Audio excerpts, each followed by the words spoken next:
It's all about the facts for the accountant. Back with me, trial attorney Holly Davis and civil rights attorney James DeSimone. Holly, do you like a jury that is relatively smart? Because this seems like a pretty intelligent group. I really do. I find that if you don't have as intelligent or highly educated jurors, it's really difficult to predict what's going to happen or to know what it is that the jury is paying attention to or putting as the most important and prioritizing when they listen. I think it's interesting too because my take on jury selection is that the defense was pleased with the jurors that were auditors, chemists, accountants, people that were logical and rational. I take a different stance on that. I think that those juries are more pro prosecution in my mind because I think that the charges are very broad. And part of the jury instruction, which is going to come from Judge Cahill before opening statements, is to outline what the charges are. And the way that the prosecution has charged Derek Chauvin is intelligent in that it's going to allow these very logical, rational, engineer type, scientist types to follow a set of rules that lead to the conclusion of the charge. So I think that also if we have the evidence stack up the way that it's been presented in the media so far, particularly in the New York Times, we can see that there's going to be a step-by-step analysis of what happened on that day to George Floyd. And I think that the defense is going to have a problem with that. And I predict that those jurors who are analytical are going to have a lot of data and evidence that they can use in a logical way to lead to the charge. So I find that those jurors are pro-prosecution in my opinion. However, I believe that the defense thinks that taking emotion out or having someone analytical will help their cause as well. So we'll see. Yeah, James, you could see why the defense would want to take emotion out because as you watch the tape, it's emotional.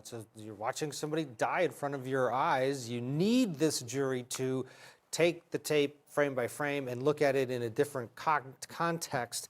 There's several ways to get there. One of them, which a lot of people think happened in the Rodney King prosecution, is to play it a million times because you desensitize. What is your take on the intelligent juror who it helps? In this case, Holly makes a great point. The intelligent juror can get to those charges, can figure out, oh, yes, this does get me to second degree.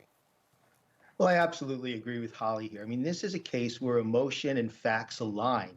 Yes, I mean, emotionally, it's hard for any of us to watch this video without feeling the emotions. They are killing a man. And, people cry when they see this video because of that, because you feel like there are several points in that video where common sense would have told you you could take action to save this man's life. And instead, you are actually hastening his demise by putting all that pressure on him and not allowing oxygen to the brain. And eventually his heart stops. So yes, it's emotional, but it's also factual.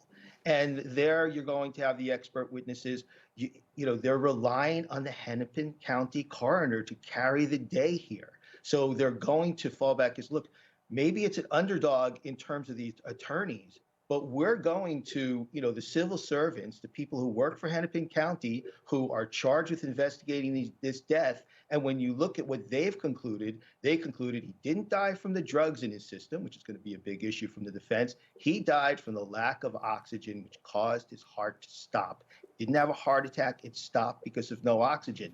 And that's where those analytical jurors can really help because the science is going to support those emotions that this man was killed by Derek Chauvin. Yeah.